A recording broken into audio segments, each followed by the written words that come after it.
4 PM news network में दोस्तों आपका स्वागत है। मैं हूं आपके साथ राशिद ज़हीर।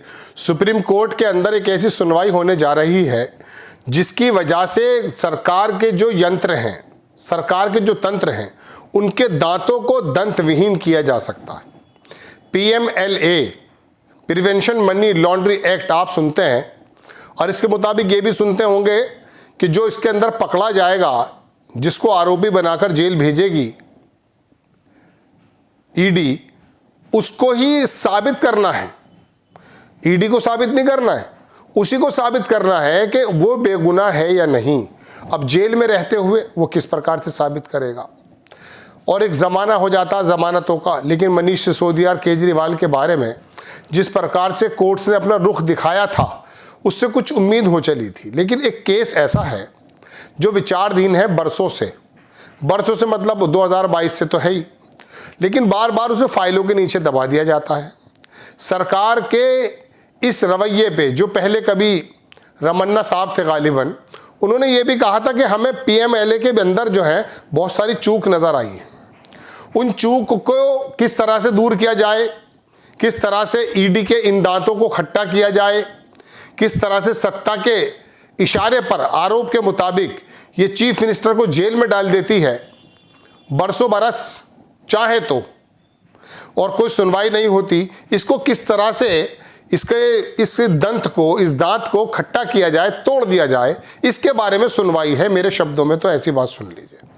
और अगर ऐसा हो जाता है, सरकार और कोर्ट्स बार बार इसको पीछे करती रहती हैं, लेकिन बहरहाल सुननी तो पड़ेगी।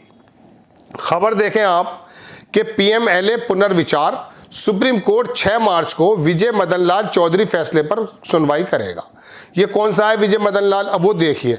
सुप्रीम कोर्ट 6 मार्च को विजय मदन लाल चौधरी फैसले के खिलाफ दायर पुनर्विचार याचिकाओं पर सुनवाई करेगा, जिसमें PMLA के विभिन्न प्रावधानों को बरकरार रखा था। गौरतलब है कि justice Suryakant, justice CT Ravi Kumar अब रिटायर्ड हैं, जस्टिस उज्जवल भुइया की खंडपीठ इस मामले की सुनवाई कर रही थी। हालांकि जस्टिस रवि कुमार के सेवानिवृत्त होने के बाद खंडपीठ के पुनर्गठन की आवश्यकता उत्पन्न हुई। पहले इन याचिकाओं को 7 अगस्त 2024 पिछले साल को सूचीबद्ध किया गया था, लेकिन तब से सुनवाई लगातार टलती रही। अब ये मामला 6 मार्च को जस्टिस सूर्यकांत और जस्टिस N कोटेश्वर की 2 जजों की खंडपीठ के समक्ष सूचीबद्ध किया गया है। मामला क्या है वो समझिए, आपकी समझ में आएगा कि दरअसल पर्दे के पीछे खेल क्या क्या हो रहा है। ये फैसला 27 जुलाई 2022 को जस्टिस AM खानविलकर समझ गए, अभी फिलहाल जो वो लोकपाल के बने हुए हैं, justice Dinesh Maheshwari, justice CT Ravi Kumar की खंडपीठ द्वारा किया गया था। इस निर्णय में ईडी जो है 2002 के PMLA के कुछ प्रमुख प्रावधानों को बरकरार रखा गया, जिसमें शामिल है धारा 5, इसको लंबा नहीं करूंगा, ये कुछ ऐसी धाराएं हैं। प्रवर्तन निदेशालय की गिरफ्तारी, कुर्की, तलाशी और जब्ती की शक्तियां प्रदान करती हैं। किस किस की? गिरफ्तारी, कुर्की, तलाशी, जब्ती की शक्तियां प्रदान करती हैं। दूसरे धारा 24 में, इसमें अभियुक्त पर दोष मुक्ति का बोझ उलटकर अभियोजन पक्ष को नहीं बल्कि आरोपी को निर्दोष साबित करने की जिम्मेदारी दी गई है। आरोपी जिम्मेदारी है लेगा कि तू निर्दोष है या नहीं। कोर्ट ने कहा कि यह प्रावधान अधिनियम उद्देश्य के उचित रूप से संबंधित है। धारा 3 जो है, धारा 45 जो है दोस्तों, ये जमानत के लिए दोहरे शर्तों का प्रावधान करता है। सुप्रीम कोर्ट ने पहले निकेश ताराचंद शाह मामले में इस प्रावधान को असंवैधानिक ठहराया था, लेकिन 2018 में संसद ने इसमें संशोधन किया, जिसे इस फैसले में सही ठहराया गया है। पुनर्याचिका में क्या है वो देख लीजिए। इस निर्णय के बाद कुल 8 पुनर्विचार याचिकाएं दायर की गईं। चूंकि जस्टिस खानविलकर सेवानिवृत्त हो चुके थे, इसलिए तत्कालिक चीफ जस्टिस NV रमन्ना ने इन याचिकाओं की सुनवाई के लिए खंडपीठ का नेतृत्व किया। 25 अगस्त 2022 को CJI रमन्ना की पीठ ने नोटिस जारी करते हुए मौखिक रूप से कहा कि फैसले के कम से कम 2 निष्कर्षों पर पुनर्विचार की आवश्यकता है। रमन्ना साहब पहले ही बोल गए थे। क्या क्या थे वो? एक तो यह है कि ECIR की प्रति आरोपी को ना देना। ECI का मतलब मनी लॉन्ड्रिंग मामलों में FIR के समकक्ष होता है, ठीक। दूसरा क्या था? निर्दोषता की धारणा को पलटना, यानी आरोपी को खुद को निर्दोष साबित करना होगा। तो ये फिर ईडी का क्या काम रह गया? जब आरोप आपने लगाया है तो आप ही तय कर दीजिए चार्जशीट दाखिल करके। नहीं, यहां पर आरोपी करेगा। इसके बाद कोर्ट ने इस पुनर्विचार याचिकाओं को ओपन कोर्ट में सुनवाई की अनुमति दी। जैसे नोटिस जारी हुआ तब से इस मामले की सुनवाई 7 अगस्त को पहली बार सूचीबद्ध हुई, लेकिन सॉलिसिटर जनरल तुषार मेहता, जिनके पास टाइम नहीं रहता, ने मामले की तैयारी के लिए समय मांगा, जिसके कारण सुनवाई स्थगित हो गई। मामला 18 सितंबर को सूचीबद्ध किया गया, फिर 16 अक्टूबर को पुनः सूचीबद्ध किया गया। इसके बाद जस्टिस सूर्यकांत अवकाश पर होने के कारण सुनवाई नहीं हो सकी।